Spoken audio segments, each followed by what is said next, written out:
Bonjour et bienvenue sur Copain des Copeaux. Aujourd'hui, on se lance dans la grande aventure de l'affûtage.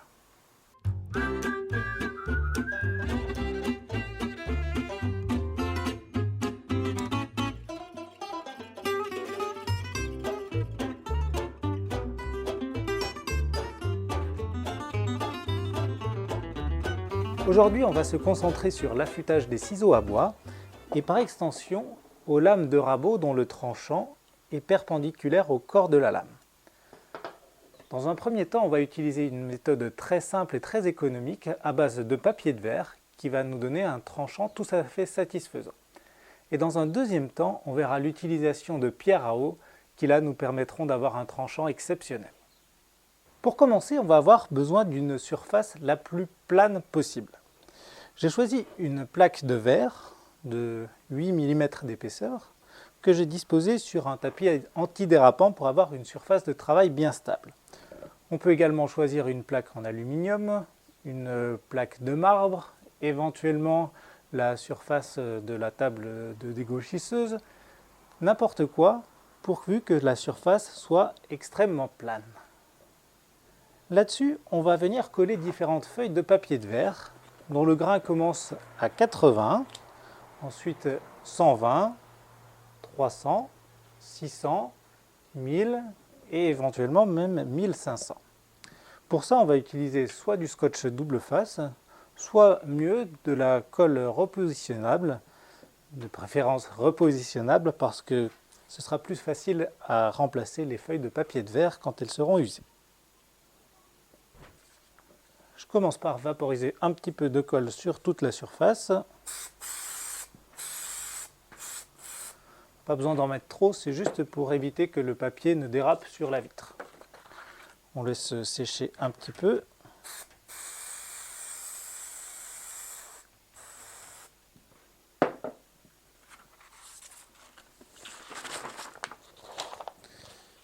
Et je viens donc disposer mon papier de verre sur la vitre.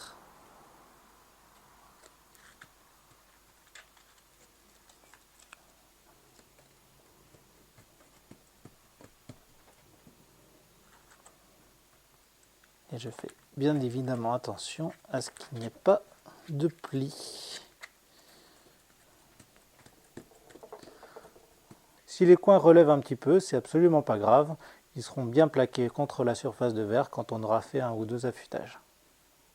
Alors bien évidemment, on ne va pas forcément toujours devoir utiliser le grain 80, le grain 120 et ainsi de suite. Ça va dépendre de l'état du ciseau à bois, de la lame qu'on va vouloir affûter. Si c'est juste pour retravailler à peine le tranchant, on va commencer directement sur le grain 1000 et ça suffira.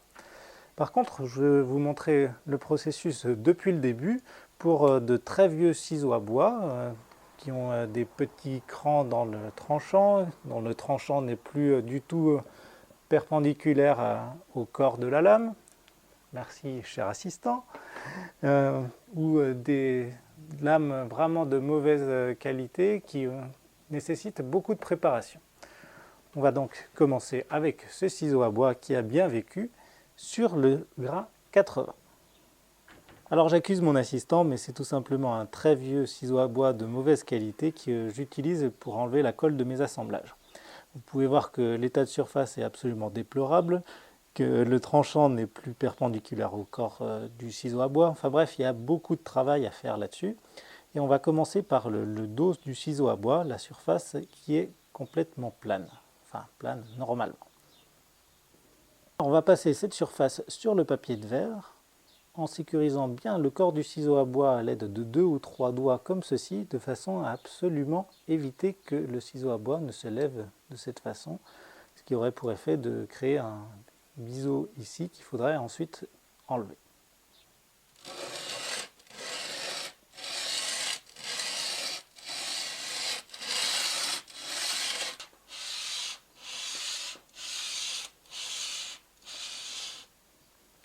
Alors vous voyez que j'utilise bien 3 doigts pour maintenir le ciseau en place et que je travaille sur toute la longueur de la lame du ciseau à bois.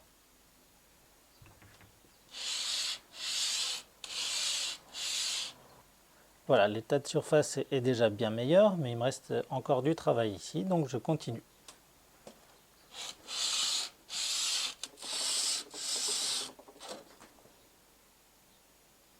Alors je fais une petite pause ici parce que le métal commence à chauffer et par la même occasion mes doigts aussi. Et finalement c'est quand même un avantage parce que ça me permet d'arrêter bien avant que j'atteigne la température critique qui va enlever la trempe, la solidité de mon ciseau à bois. Ce n'est pas forcément le cas sur d'autres méthodes d'affûtage, notamment avec un touret où une fois que la lame a bleui parce qu'elle a trop chauffé, c'est trop tard. Voilà, la plupart des marques et des creux sont partis et je peux maintenant passer à un grain un peu plus fin, le 120. Mais avant de passer de l'un à l'autre, on utilise sa petite brosse sur le ciseau à bois et sur le papier de verre pour éviter que des grains de taille 80 n'interfèrent avec notre travail à 120.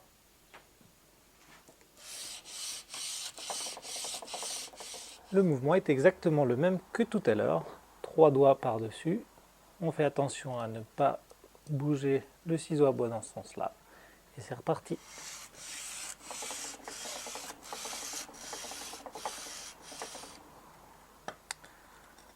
Alors on peut voir que les traces qu'on a faites dans la première étape commencent à disparaître. Et pour être sûr qu'on a bien travaillé sur toute la surface du ciseau à bois, eh bien on peut marquer un petit peu comme ceci avec un marqueur.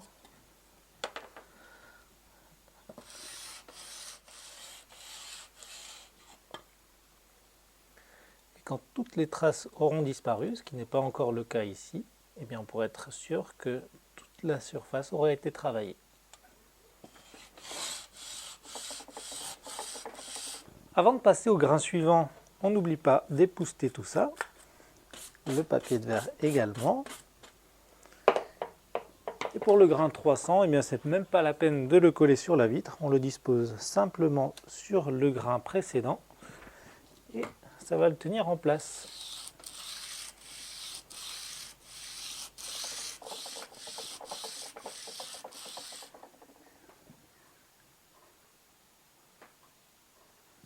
On époussette.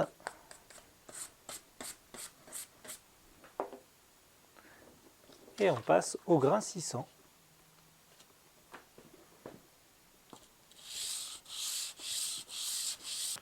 Le 1000.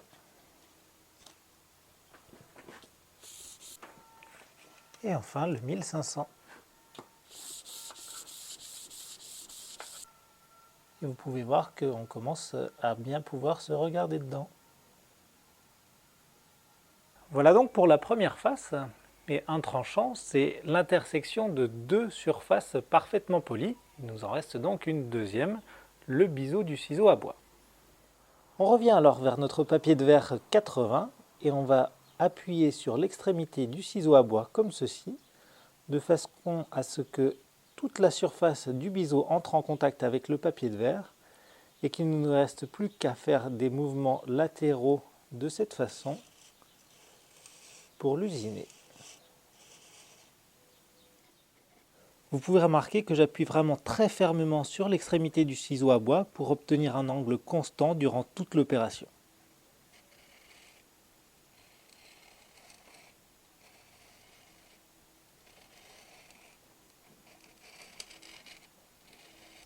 Au début, il n'est pas forcément très facile d'usiner ce biseau à main levée comme on vient de le voir. C'est pour ça qu'on peut s'aider d'un petit gabarit dans ce genre-là qui va bien nous faciliter les choses. Il s'agit d'un dispositif très simple qui va nous aider à maintenir le ciseau à bois à un angle constant pendant l'usinage. En fait, cet angle va dépendre de la longueur qu'on laisse dépasser ici et chaque angle correspond à une longueur. Pour déterminer les 25 degrés que je souhaite utiliser aujourd'hui, eh bien, je peux utiliser le petit gabarit qui est fourni avec. Et en fait, je vais venir mettre en contact l'extrémité du ciseau à bois avec le petit stop que voici. Ensuite, je serre et je peux enlever mon gabarit. Il existe également d'autres dispositifs plus simples comme celui-ci, sans le gabarit intégré. À ce moment-là, eh bien, il suffit de s'en fabriquer un soi-même et de faire comme ceci pour régler la longueur et donc l'angle voulu.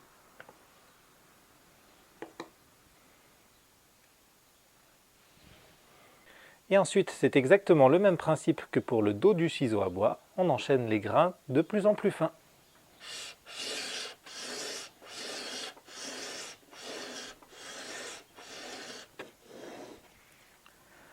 La seule différence, c'est que si on utilise un gabarit dans ce style-là, il va falloir épousseter le corps du ciseau à bois, le papier, mais aussi la petite roulette qui est ici. Et enfin, n'oubliez pas de vérifier l'équerrage du tranchant par rapport au corps du ciseau à bois.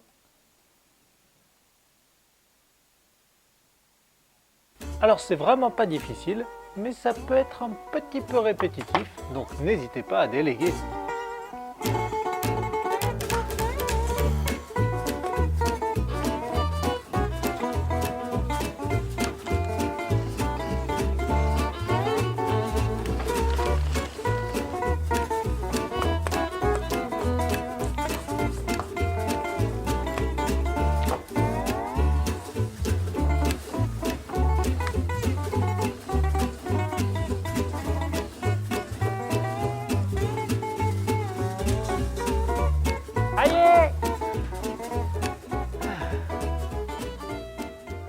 Bon voilà, en vérité c'est pas si long que ça, et normalement à la fin vous devriez vous retrouver avec une petite couche de métal qui s'est rabattue sur le dos du ciseau à bois. Ça s'appelle le morphile et on va simplement le faire disparaître en passant le ciseau à bois sur le grain 1500 de tout à l'heure avec la même technique sur le plat du ciseau à bois.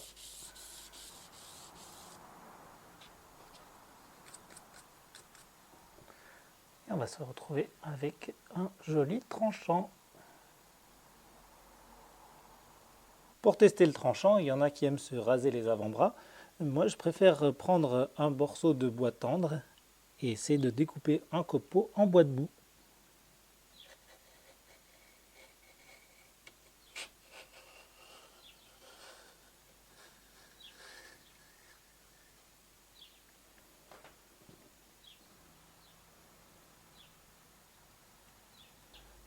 Le tranchant et le poli qu'on obtient sont déjà vraiment très bons, mais je vous montrerai la prochaine fois comment obtenir quelque chose de vraiment exceptionnel avec l'utilisation de pierre à eau. Pour ce qui est des lames de rabot, eh bien, c'est exactement le même principe. On passe la lame sur les différents papiers de verre, du plus gros vers le plus fin, en ébavurant le morphile une fois que c'est terminé. Cette technique peut également s'appliquer pour aiguiser des couteaux, des gouges, tout ce qui a un tranchant finalement, et on va peut-être être obligé de mettre le papier de verre sur une petite planchette ou sur une petite tige ronde pour adapter la forme du papier de verre au tranchant qu'on veut aiguiser. Et enfin, on peut aussi envisager d'aplanir la surface d'un rabot un peu vieux ou un peu de mauvaise qualité, toujours en passant d'abord sur le grain le plus gros, nettoyer avec la petite brossette, j'insiste car c'est important, et on continue sur les grains de plus en plus fins. Voilà, et bien je vous dis à la prochaine fois pour l'utilisation de pierre à eau, et d'ici là, n'hésitez pas à poster vos commentaires sur le site. À bientôt!